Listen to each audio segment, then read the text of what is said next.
What's up, my friends? Welcome if you are new to the channel. It's great to have you here with me. If you are a frequent visitor, it's wonderful to have you back today. Today, we're going to be reading this little Reddit post that I found and kind of going through some of the comments and just having a little discussion about how dystopian the workplace has become in 2026. So let's get right into it. It's called Found Out a Colleague Died After Work, and all I can think about is how it's just boiled down to an email, meaning life. Life is just boiled down to an email. Didn't know the guy well. He was in his late 40s and 50s. Went on a training course with him, and we were just friendly in the corridors. He died of a heart attack after work yesterday. It's hitting me because he had his whole life left, kids, family, and it was announced via email mid Teams call. No one batted an eyelid. It's just effed. None of it matters. If he'd known it was his last day on earth, I'm sure he'd have sacked off work and spent it with his family. My workplace isn't even that bad, but it just really makes you think. This is the first person I've known at work to die, so maybe that's it. I didn't know him that well, but it's just sad. Just wanted to talk about it and how shit it is because no one at work did.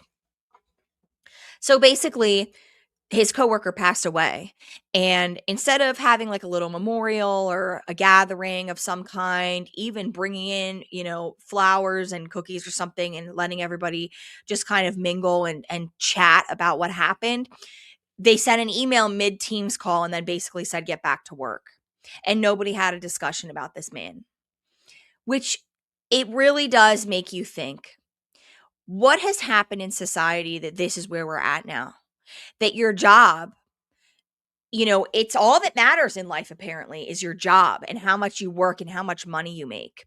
And even then, you still don't matter. It's so dystopian. It truly is. I'm going to read some of these comments. I had a similar experience about 3 months ago. I didn't work directly with her very much, but she walked past my door every day. She was very kind and friendly. The only person in the office to notice and even compliment my highlighted hair that I got done shortly after I started working there. I felt insecure about them, so her compliment stuck with me a lot. Anyway, the HR director came into my office one morning and nonchalantly told me that she was found unconscious and unable to be revived just hours ago. She was only 25, a few months older than me. I couldn't help but burst into tears as the HR director told me what happened. I was met with an almost expressionless face.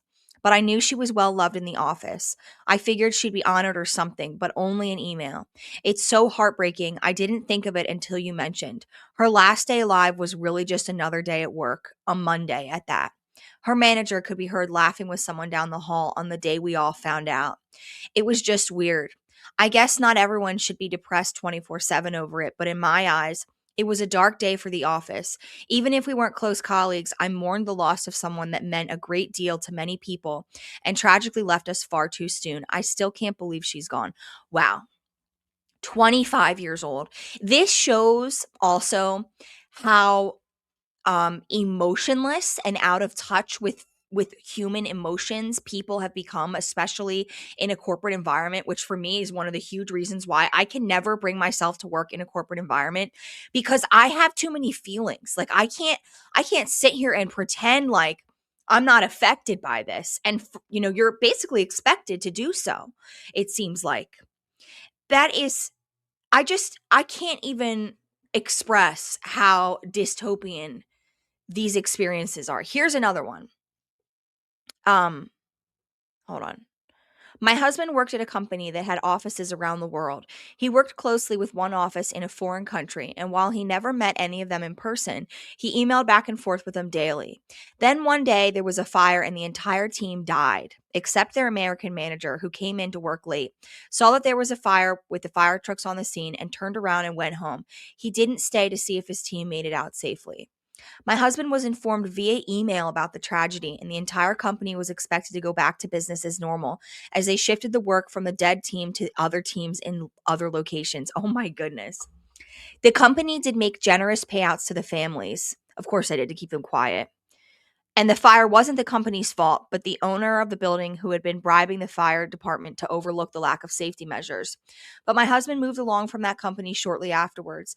It broke him and his surviving coworkers to just go back to business immediately. Yeah, like it's not human. It's not human to just you get to know these people, right? Every day when you're working with them. Basically, our sense of community as humans has been replaced with the workplace. And so you get to know these people. And it's normal to have bonds with them. You know, the girl was talking about the lady that always complimented her hair and was nice to her. Like you just form little bonds with people. And the workplace is weird. You're almost expected to kind of be fake about that and not have any emotions attached to it, which is just, again, anti human, dystopian, like not possible for a lot of people. Here's another one. I work in a manufacturing plant on second shift. One night we all clocked out and I said goodnight to one of my coworkers. She looked pale and extra tired. I chalked it up to the fact that she was still working every hour of overtime offered. 10-hour days plus 6 hours Saturday and Sunday. She was talking about how she was going to retire soon and go back to her country with a bunch of money to support her family there and live it up. Instead, she died in the elevator to her apartment and was only found a couple hours later by a stranger heading out in the morning for their job. It was talked about briefly in hushed tones at work, but there was no mention during the team meeting. No official recognition that we lost a team member at all.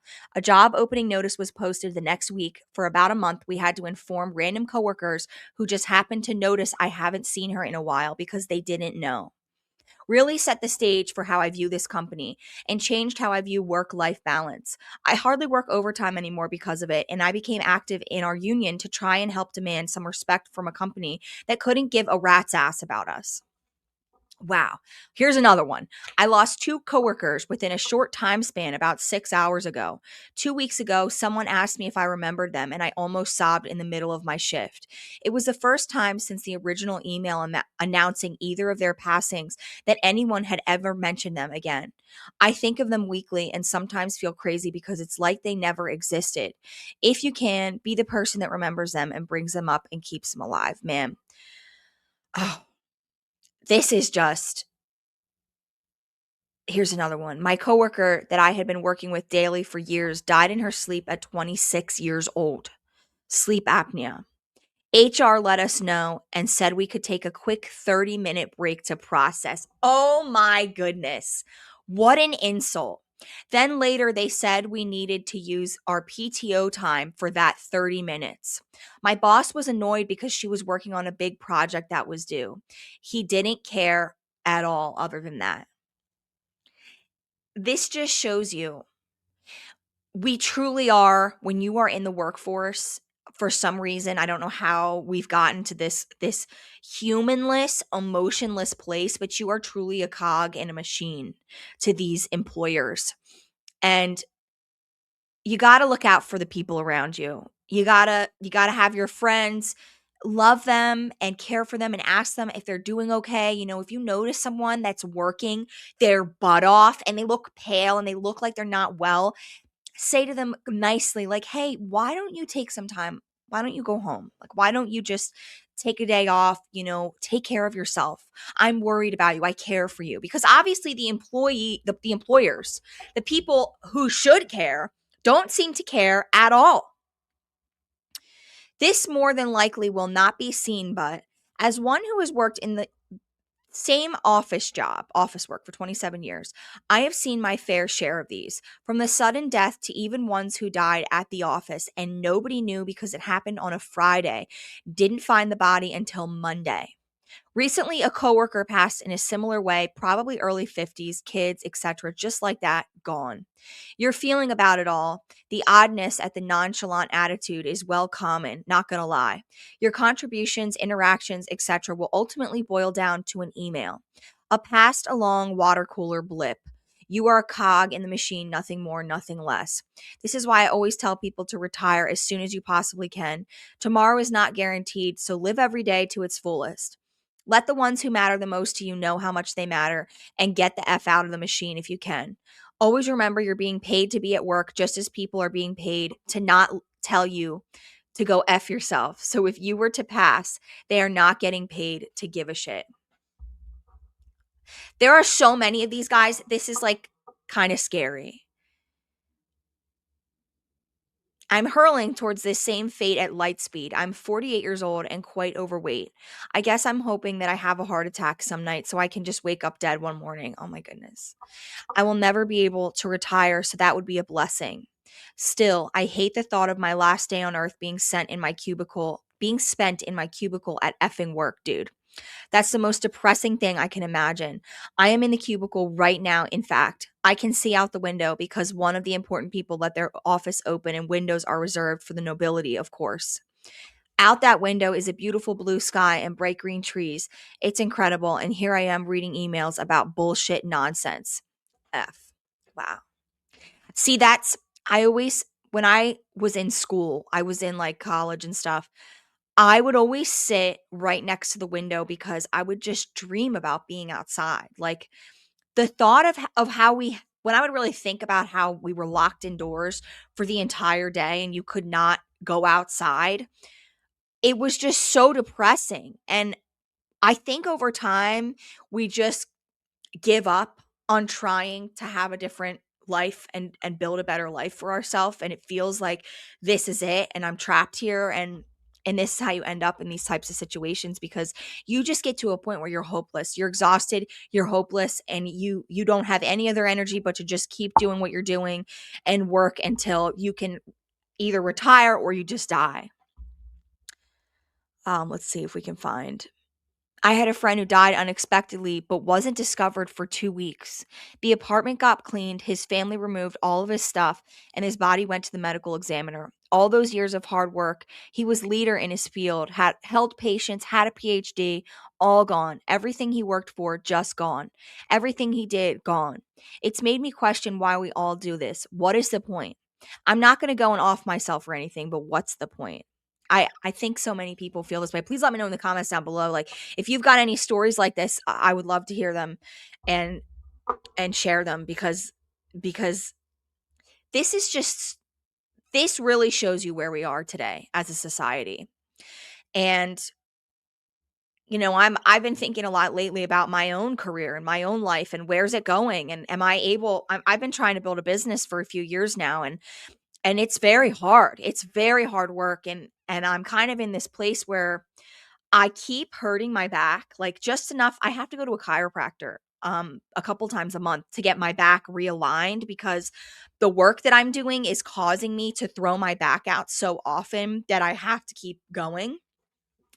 And I'm just thinking to myself, like, I'm young right now, but I'm not going to be young forever. And I have all this life ahead of me and all these years ahead of me. Like, what am I going to do?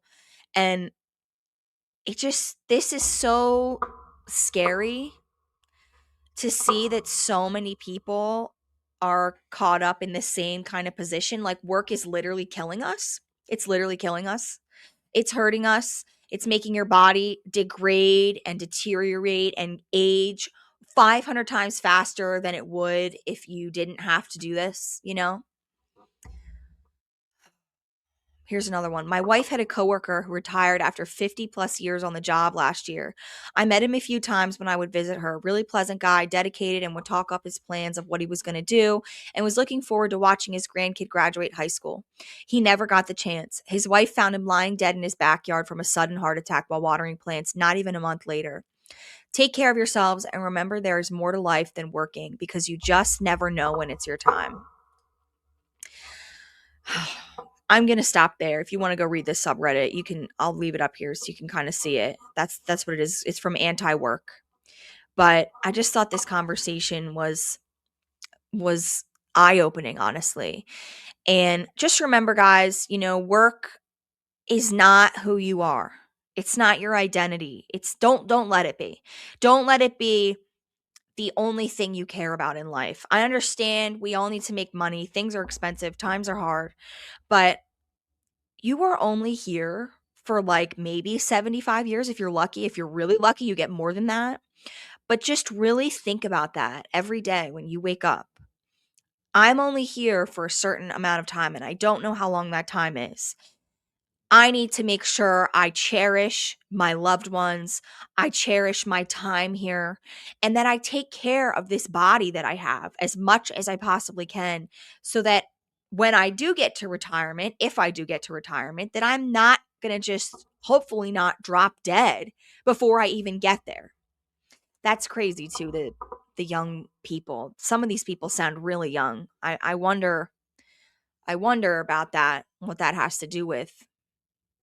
The whole point is, the workforce has just gotten so stressful for people, and it's just gotten so time consuming and life consuming that it will just chew you up and spit you out, like truly. And just always remember that, do what you get paid for. Don't sit there and go above and beyond for these people, for these disgusting, anti-human corporations that are literally just using you. And they're making billions of dollars doing it. Don't forget that. So, I hope you guys enjoyed this video. If you did, please consider subscribing to my channel. I'm trying to grow it over here a little bit. And I would appreciate some more friends over here in this corner of the internet. So, yeah, with that being said, thanks for watching, and I will see you in the next video. Bye.